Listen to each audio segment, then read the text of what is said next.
오라토리오 메시아를 작사 작곡했던 조지 프레드릭 핸델은 특별히 많은 오페라를 작사 작곡을 했지만 한 번도 성공을 거둬본 적이 없습니다. 너무 절망적이고 좌절적인 상황이었습니다. 그런데 이 핸델이 특별히 또 이렇게 어려울 수밖에 없었던 이유는 당시에 동시대에 지오바니 보논치니라고 하는 아주 유명한 이 음악가가 이 핸델보다 너무 앞서서 나가는 겁니다. 그러니까 상대적 비교에 의하여 핸델은 하는 것마다 안 되고 지오바니 보논치니는 곡을 만드는 것마다 유명해지고 히트를 하는 겁니다. 그게 너무 절망스러우니까 핸델이 마침내 하나님께 간절하게 기도를 드립니다. 기도를 드린 지 24일 만에, 23일 만에 전혀 생각을 안 했던 핸델의 메시아 악상이 떠오릅니다. 그래서 떠오르는 대로 계속 악보를 적어서 만들어낸 곡이 메시아입니다. 당시에 지오바니 보논치니가 히트를 시켰던 수많은 노래들은 역사 속에 사라지고 없는데 23일 만에, 23일 만에 하나님께로부터 이 영감을 받아서 만든 이 메시아라는 곡은 지금까지도, 이 세상 끝날까지도 우리에게 전달되고 있다는 얘기입니다. 여러분, 이 느헤미야가 이스라엘의 그 성벽이 다 무너졌을 때 하나님 앞에 52일 만에 재건을 했습니다. 우리는 잠재적으로 무슨 생각을 하고 있느냐면은 현재 나의 어려운 상황, 우리 집안의 어려운 상황, 우리 주변의 어려운 상황이 다시 회복되려면 한 수천일 걸려야 될 거다. 수만일 걸려야 될 거다. 그리고 아마 내 대에는 이게 회복이 안 될 거다. 이런 잠재적인 생각을 가지고 살아가는 분들이 의외로 많습니다.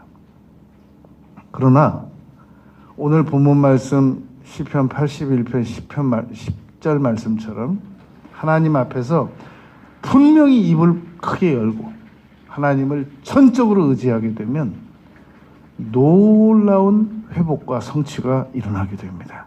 이러한 강력한 희망을 우리가 붙들고 살아가야 됩니다. 오늘 우리가 세 가지로 생각할 것은, 첫 번째는 인생은 하나님의 도우심을 받아가면서 살아갈수록 성공을 많이 합니다. 그런데 너무나도 많은 사람들이 하나님의 도움을 받으려고 하지 않고 자기 자신의 주변을 의지하거나 자신의 그 아주 미약한 능력을 의지하거나, 그리고 하나님은 부수적으로 조금만 의지하면서 살아간다는 겁니다. 이것이 우리 인생이 실패하는 결정적인 원인입니다. 그러므로 어떤 사람이 성공하느냐 하면 하나님을 더 많이 의지하는 사람이 더 많은 성공을 거둡니다. 그런데 너무나도 많은 경우 하나님 제가 뭐 다 도와달라고 하지는 않겠어요. 그냥 조금만 도와주세요. 저를 제가 하는 거 잘 지켜보시다가 조금만 지원해 주시면 좋겠어요. 이 사람 틀림없이 실패합니다. 루터가, 여러분 1517년에 이 종교개혁을 한 루터가 많은 저술과 많은 이 메시지를 남기고 갔습니다. 그러나 저 개인적으로는 루터가 남긴 말들 중에서 가장 훌륭한 말을 딱 한 구절만 뽑으라면 인생은 거지다 라는 말을 저는 추천하고 싶습니다. 루터가 여러분 엄청난 신학자입니다. 전 세계적으로 이 루터에 대하여 논문 써진 것만 해도 수천 편입니다. 지금도 루터에 대해서 논문이 써지고 있습니다. 수많은 저술, 수많은 3대 논문, 수많은 메시지가 있지만 루터가 한 말 중에서 가장 중요한 말은 인생은 거지다라는 겁니다. 그렇다면 여러분, 인생이 거지라면 거지의 실력은 국어를 많이 하는 데 있는 겁니다. 거지가 무엇인가 자기 능력으로 성취를 많이 하고, 거지가 조금만 도와주세요, 나머지는 제가 다 할 수 있습니다, 이렇게 교만한 거지는 반드시 실패하게 되어 있습니다. 그러므로 우리의 정체성은 아주 고상해야 됩니다만 내가 거지라는 정체성도 가지고 있어야 된단 말입니다. 인생에 대한 정체성. 그렇다면 그러한 정체성을 가진 내가 철저하게 자신이 거지라는 것을 인정할수록 하나님을 강력하게 의지하게 되어 있습니다. 그러면 하나님께서는 그런 사람들은 반드시 성공시키십니다. 민수기, 레위, 이 사무엘상 하 1장에서 한나가 말한 것처럼 하나님은 거름더미에서 드사 존귀한 자들과 함께 하게 하신다고 약속하셨습니다. 그러므로 여러분, 하나님께서는 조금만 도와주세요, 지켜보시다가 제가 요청드리면 조금씩만 도와주세요, 그리고 너무 이렇게 자주 저를 가깝게 따라오지 마세요, 이런 사람들에 대해서는 하나님께서도 그냥 내버려 두십니다.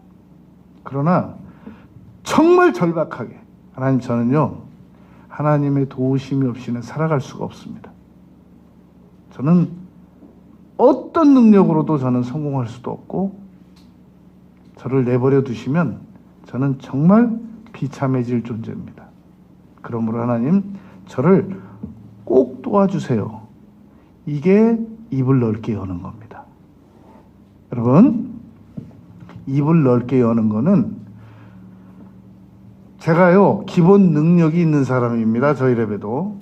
그러니까 조금만 도와주세요, 이런 태도는 교만한 태도고 입을 적게 여는 태도지 입을 넓게 여는 태도가 절대 아니란 말입니다. 그러므로 오늘 우리가 세 가지 생각할 것 중에서 첫 번째로 생각할 것은 정말로 나는 하나님의 도우심이 필요합니다 라고 뼛속부터 모든 정체적 생각을 바꿔야 됩니다. 나는 하나님께서 도와주시지 않으시면 지금 내가 가지고 있는 것도 아무 의미가 없고 활용 안 되고 될 것도 안 되고 아무것도 결과적으로는 이루어지는 것이 없다. 그러므로 나는 하나님께 절실한 도움을 받아야 된다라고 믿어야 됩니다.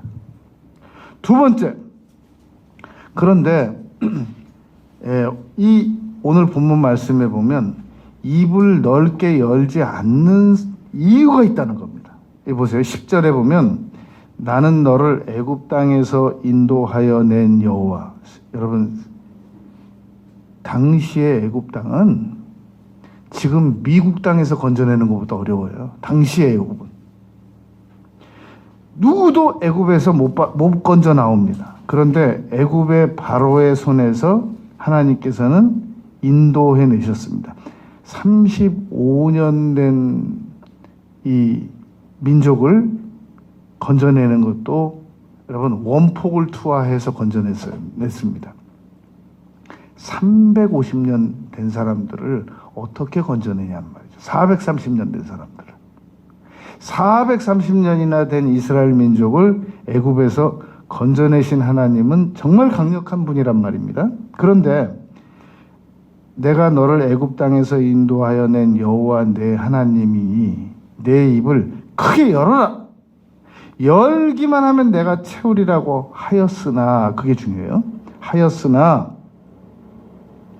11절 내 백성이 내 소리를 듣지 아니하며 이스라엘이 나를 원하지 아니하였도다. 여러분, 하나님께서 지금도 지금 똑같이 우리에게 하시는 말씀이에요. 나는 네가 입만 크게 열면 채울 수 있다 라는 분명한 말씀인데, 너무나도 많은 사람들이 내 백성이 내 소리를 듣지 아니하며, 아니 내 백성이나 아니면 말도 안 해요. 하나님을 분명히 믿는 백성들이 내 소리를 듣지 아니하며 하나님께서 말씀하시는 걸 안 듣는다는 겁니다. 그리고 이스라엘이 나를 원하지 아니한다는 겁니다. 여러분, 로마서 1장의 핵심은 이방인들은 죄인이다라는 얘기입니다. 로마서 2장의 핵심은 유대인들은 다 죄인이다라는 바울의 논증입니다. 로마서 3장은 그러므로 인류는 다 죄인이다라는 바울 사도의 논증이란 말입니다. 그런데 로마서 1장, 2장, 3장을 합해가지고 한 문장으로 만들으라고 하면 인간은 하나님을 싫어하는 본성이 있다는 겁니다. 분명히 하나님을 이용하고 하나님의 도움은 받고 싶어 하면서도 인간 잠재적인 그 죄성 안에는 하나님을 거부하고 싫어하고 귀찮아하는 본성이 있다는 겁니다. 바로 그런 본성이 있기 때문에 이 인간이 하나님을 멀리 하려고 하는데, 그게 바로 예레미야 2장 13절입니다. 여러분, 예레미야 2장 13절은 우리가 잘 기억을 해둬야 됩니다. 내 백성이 두 가지 악을 행하였나니 곧 그들이 생수의 근원되는 나를 버린 것과 스스로 웅덩이를 판 것인데, 그것은 그 물을 가두지 못할 터진 웅덩이들이니라. 여러분, 세상에 우리가 하나님을 버려가지고 무슨 이득을 보겠다는 겁니까? 아니, 그냥 손실과 이득으로만 한번 생각을 해보잔 말입니다. 우리가 하나님을 버려서 무슨 이득을 보겠냔 말이죠. 아니, 지금 우리가 하나님을 쫓아가도 부족한데 하나님을 버리다니요. 그런데 내 백성이 행한 두 가지 악 중에 하나가 생수의 근원이 되는 나를 버렸다는 겁니다. 많은 현대인들은, 여러분, 우리가 예수님 믿는 사람으로서 우리보다 이 수입이 월등히 높고 정말 이 좋은 상황에서 살아가는 사람들을 종종 이 불쌍히 여기는 사람들이 있습니다. 예수님 믿는 사람들 가운데서 난 진짜 그 사람들 정말 이 타워 팰리스에서 살고 뭐 벤츠가 세 대라고 그러는데 저는 그 사람들 불쌍히 여겨요. 저는 정말 그 영혼들이 가여워요. 이렇게 말하는 분들이 있습니다. 예수 믿는 사람들 중에, 믿음 좋은 분들 중에. 그러나 입장을 바꿔보잖아요. 그 사람들, 우리 예수 믿는 사람들 하나도 안 부러워합니다.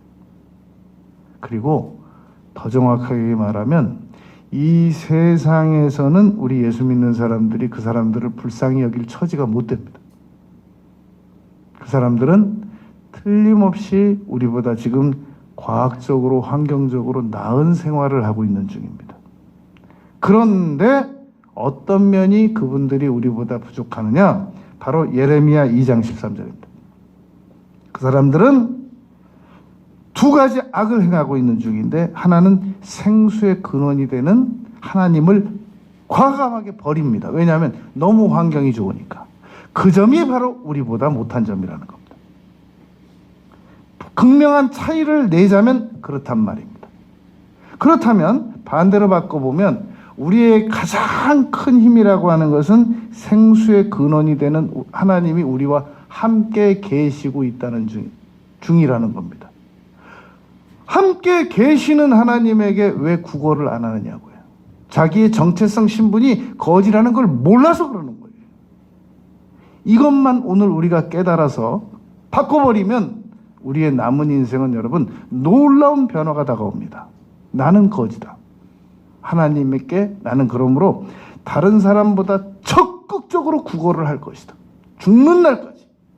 그게 바로 여러분 예레미야 33장 3절입니다. 너는 내게 부르짖으라. 내가 내게 응답하겠고 내가 알지도 생각하지도 못한 크고 비밀한 일을 내가 너에게 보이겠다. 여러분 회사 10개 가진 회장을 의지하겠습니까? 회사 전 세계적으로 10,000개 가진 회장을 의지하고 싶습니까? 온 우주의 주인이신 하나님을 의지하고 싶습니까? 하나님도 안 믿는 돈 몇 푼 가진 사람을 단기적으로 의지하고 싶습니까? 잘못된 생각인 겁니다. 우리는 오늘 여러분 철저하게 나의 남은 인생은 정말 입을 크게 열기로 결심해야 됩니다. 그리고 두 번째로 우상에 빠진 사람들이 선택하는 거, 어리석은 선택하는 거 절대로 모방하거나 따라가지 않겠다. 고린도전서 2장 9절에 기록된 바 하나님이 자기를 사랑하는 자들에게 위하여 예비하신 모든 것들은 눈으로도 못 보고 귀로도 들리지도 않고 마음으로 생각도 못한다. 하나님께서 우리를 위하여 예비하신 것들은 여러분 우리가 눈으로 계산이 되거나 생각으로 계산이 되거나 귀로 들어서 알거나 그런 것들이 아니란 말입니다. 그러니까 정말 큰 손해는 뭘 손해보는지도 모르고 손해보는 게 정말 큰 손해라는 겁니다. 아, 내가 더 이상 세상 사람들을 비교해서 노력하는 도구로는 삼아도 절대로 기죽거나 비교하지는 말아야 되겠다라는 것을 명심해야 됩니다. 여러분 요한일서 2장 16절에 이 사도 요한이 창세기에 있는 말씀을 그대로 인용했거든요. 선악과를 본즉 먹음직도 하고 보암직도 하고 탐스러울 만큼 이 따서 먹고 싶은 마음이 들었단 말입니다. 그걸 사도 요한이 그대로 인용했습니다. 육신의 정욕과 안목의 정욕과 이생의 자랑이라는 말로 그대로 표현했단 말입니다.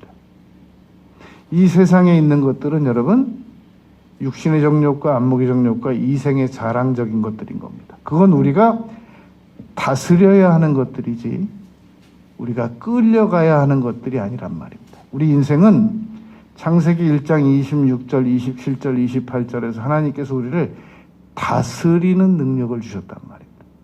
그런데 다스리지 않고 잘못 가치관이 형성되지 않은 사람들은 세상으로 이리 끌려다니고 그걸 바람에 나는 겨라고 하잖아요. 시편에서.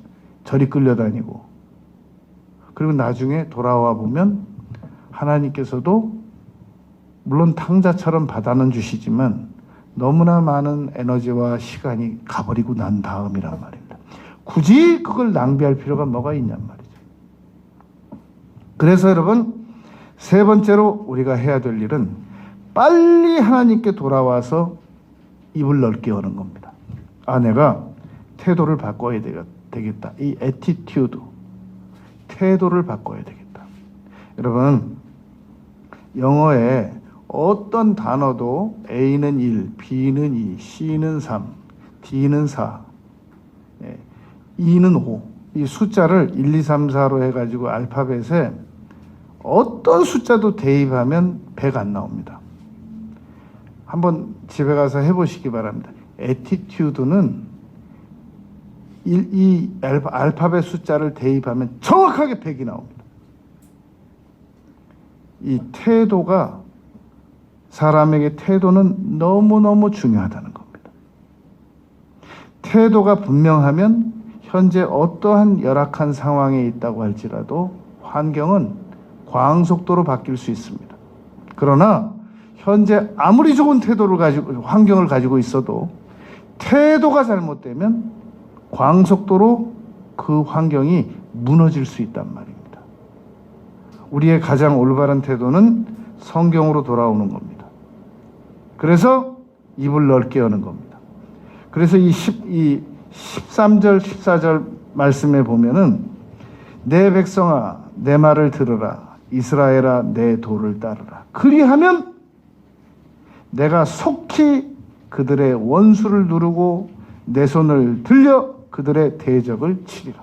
여러분, 현재 우리가 어떤 어려움이 있다고 할지라도 하나님에게 돌아와서 입을 넓게 열기만 하면 하나님께서 대적도 정리해 주시고 어려운 장애물도 정리해 주시고 무기력한 상황도 정리해 주시고 반드시 우리를 놀라운 속력으로 하늘가에 있을지라도 이끌어 주신단 말입니다. 그걸 믿어야 됩니다. 한 아들이 아버지에게 그렇게 얘기했습니다. 아버지, 하나님은 계시긴 계신 거예요? 계신다. 눈에 근데 왜 안 보여주시는 거예요? 하나님이 일일이 우리 눈에 다 나타나 보이시면 우리 정신병 걸린다. 그러므로 하나님께서 우리 눈에 안 보이시면서 항상 함께 계셔 주시는 것이 우리에게 너무나 유익이고 감사하고 행복이다. 그때 이 아버지와 아들이 연놀이를 하고 있었단 말입니다. 그래도 저는 하나님이 좀 눈에 보여 나타나 주셨으면 좋겠어요. 모세에게도 안 보여주셨다. 나를 보고 살 자가 없다라고 말씀하셨다. 엘빈 토필러는 하나님의 이 영성은 우리보다 20억 광년이 더 앞서기 때문에 우리가 하나님을 뵙는 순간 아드레날린 과다방출로 우린 죽는다고 이상구 박사가 말했습니다. 이게 너무 우리가 천사만 봐도 온 몸에 힘을 잃거든요. 손가락도 못 움직입니다. 천사만 만나도. 지금 하나님과 우리와의 관계는 너무 엄청난 차이가 있어서 우리가 태양을 햇빛 눈으로 보면 눈 상하는 것처럼 하나님을 직접 뵐 수는 없단 말입니다. 근데 항상 함께 계신단 말이죠. 이 아들이 아버지가 얘기한 겁니다. 너 지금 우리 연이 저 하늘로 올라가 가지고 이제 안 보인다. 그럼 연 없는 거니? 아니 이 줄이 팽팽한 거 보니까 우리 연 잘 날고 있어요. 그거야. 하나님은 눈에 안 보여도 우리가 연줄 당기면 언제든지 이 힘이 탱탱하게 있는 것이 연이 있다고 존재가 안 보여도 믿는 것처럼 하나님은 안 보이시지만 우리와 항상 함께 계신다. 여러분, 예수님께서 십자가 지러 가실 때 어느 신이 자기를 믿는 자들을 위해서 십자가에 죽어준 신이 어디 있습니까? 그때 베드로에게 했던 말씀이거든요. 내가 지금이라도 요청만 하면 12군단이라도 더 되는 천사가 동원될 줄 모르느냐? 하나님은 무능해서 십자가에서 죽으신 게 아니라 우리의 죄를 용서하시기 위하여 십자가에 죽어주신 겁니다. 자, 그러므로 우리는 오늘 메시지에서 세 가지를 생각하면 됩니다.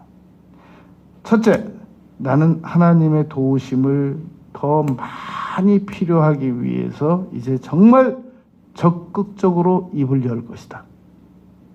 이 적극적으로 입을 연다는 것은 많이 구하고 나의 부족함을 많이 깨닫고 간절하게 다른 사람보다 여러분, 다른 사람은 뻣뻣하게 앉아가지고 책상다리하고 여유 있게 구할 때 나는 정말로 엎드려서 간절히 구해 버릇하는 겁니다. 누굴 더 많이 주실까요? 우리 같으면 누굴 먼저 주고 우리 같으면 누구에게 더 많이 줄까요? 책상다리 떡 하고 앉아가지고 그냥 주시면 좋고 안 주시면 어쩔 수 없고 이런 사람에게 더 열심히 쫓아가서 주겠습니까? 아니면 엎드려서 간절히 요구하는 사람을 더 많이 빠르게 주시겠습니까? 어떤 태도가 우리에게 유익일까요? 여러분, 기도를 건성으로 하는 사람은 절대 부러워하지도 말고 본받지도 말란 말입니다. 진짜 저분은 채신하고는 담 쌓았나 보다. 아무리 하나님께 기도드리는 것도 좋지만 너무 좀 품격이 아니다.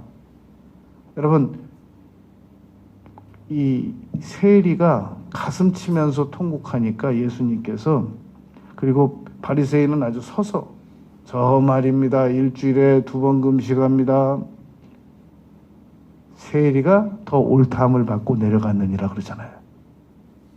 세리가 품격이 있었겠습니까?